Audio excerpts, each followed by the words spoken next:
Leaving a job, get promoted. Leaving that job, get promoted. Leave that job, get promoted. Leave that job, get promoted. Been there for 3 months, need a sabbatical. I'm going to San Diego or Mexico to surf, but hold my job open though for me, please.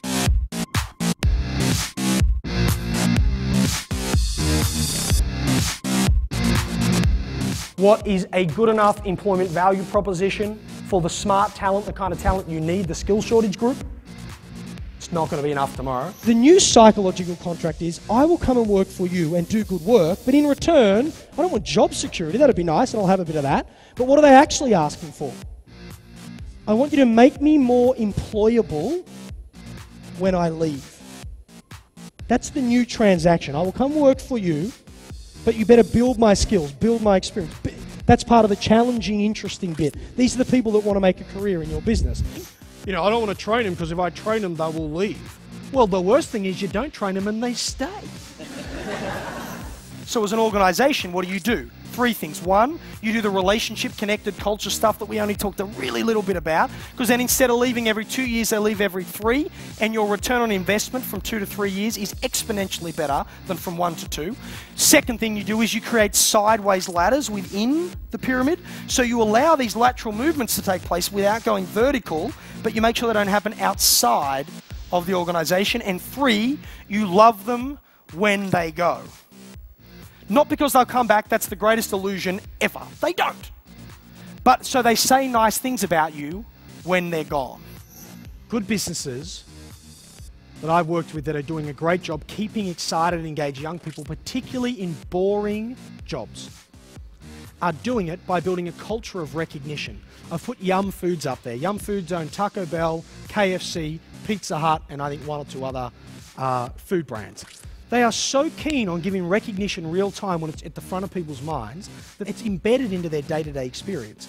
Managers run around in store and just go, love how you did that, that was brilliant. Sometimes they have little vouchers they give out, but that turns out to be too expensive and turns out to have no impact on engagement at all. Turns out what has the biggest impact on engagement is just the words. It's called psychological oxygen. It's like psychological air. How have you pulled off this unbelievable, they've got like retention rates through the roof, and it's just like, how have you done it? He says, I cannot think of an answer complicated enough for you to understand. He says, all we do is respect our people. And he's like, but how do you have no job descriptions? How can you drive compliance without a job description? He says, we don't drive compliance, we drive engagement. And we have a whole lot of smart people coming together making really interesting products for people like you. But how do they know what to do?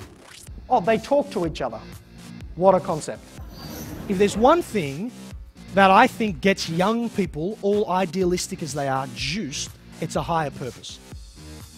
And the higher the purpose, the cheaper you get them. In fact, I could give you data from the Corporate Executive Board that supports the fact that you can get them on average 11% cheaper if you have one of these than if you just kind of have a mediocre one, and 20% cheaper than if you have a poor purpose-driven thing. GemY will take good today over the promise of great tomorrow any day of the week. That is, if you offer them a marshmallow today or a packet of marshmallows tomorrow, what would they take? The marshmallow today. Now that's because they think they're getting the packet of marshmallows tomorrow anyway, but don't sell long-term horizons, sell short-term benefits to these guys.